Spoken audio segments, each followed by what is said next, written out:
World Anti-Doping Agency, WADA, President Vitold Bonka urged the Russian anti-doping agency, WADA, to make a decision in the case of figure skater Kamila Valieva as soon as possible. WADA is concerned about the ongoing delay in the Kamila Valieva case and has now officially notified WADA that if the issue is not resolved as soon as possible, we will exercise our right to refer it directly to the Court of Arbitration for Sport, Bonka wrote. Earlier, WADA stated that it did not intend to disclose details of the Valieva case.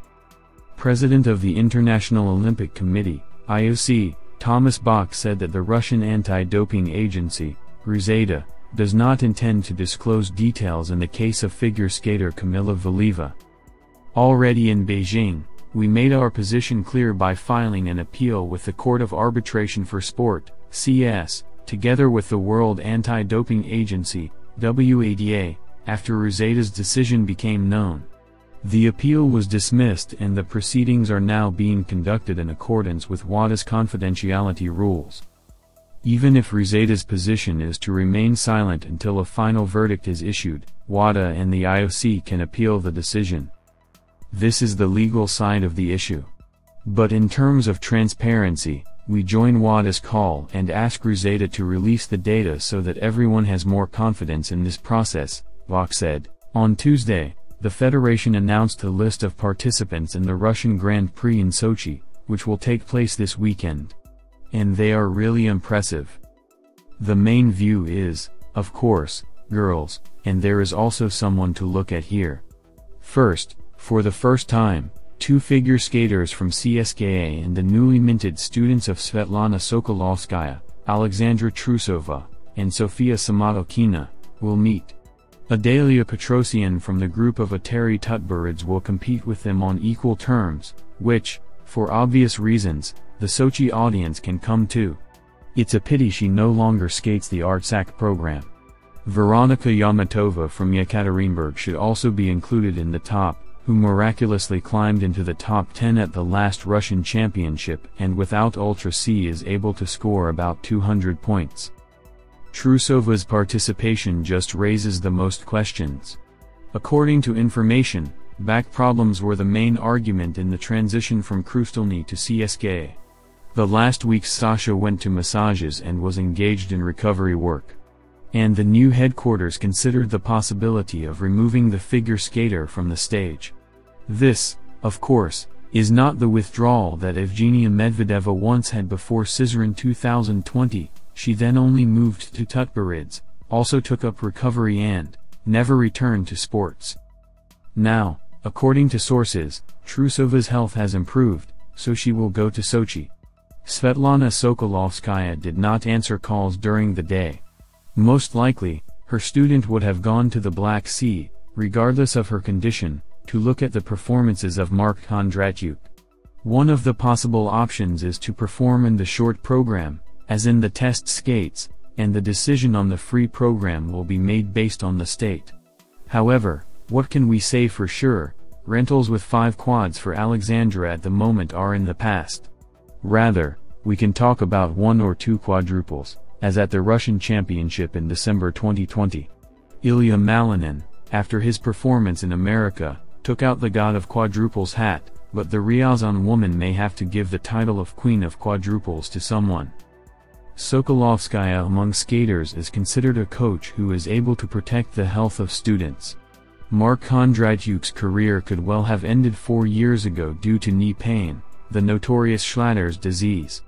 The mentor did not load the young Mark, but let him go through rehabilitation, and now, a few years later, he became the main Russian single skater. It is also impossible to say that they want to see Trusova madly in Sochi and that a sold-out is expected.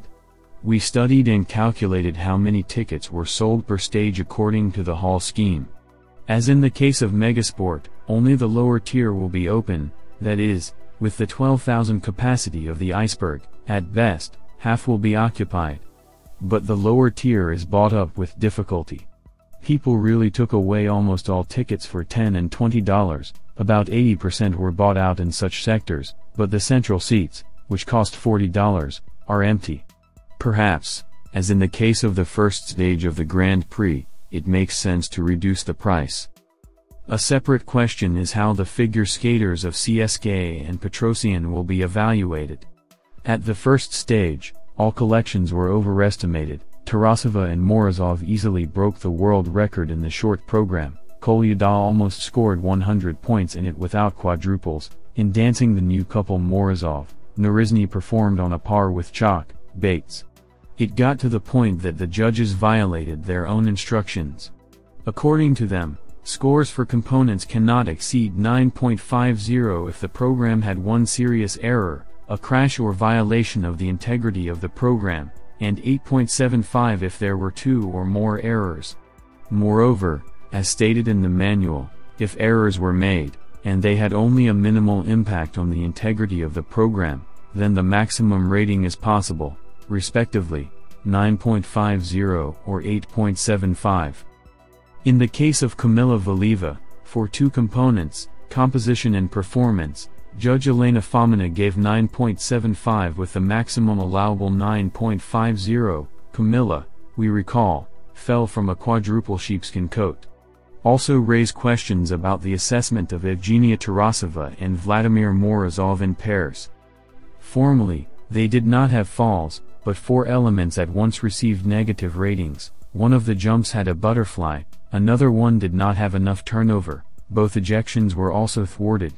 However, Judge Maria Kitasheva gave 9.50 for composition, 9.25 for performance and 9.50 for skating.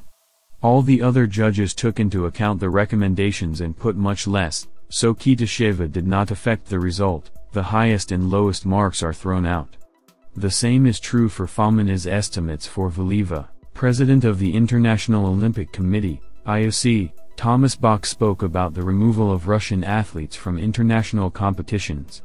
Earlier, the IOC recommended that international federations remove Russians from participating in the respective sports. We are very clear that now is not the time to allow this. But our mission is also to think long-term. And our mission is to unite all the athletes of the world in a peaceful competition. If only like-minded countries participate in the competition, it can turn out to be a major sporting event. However, now, as I said, is not the time to make such decisions, Bach said.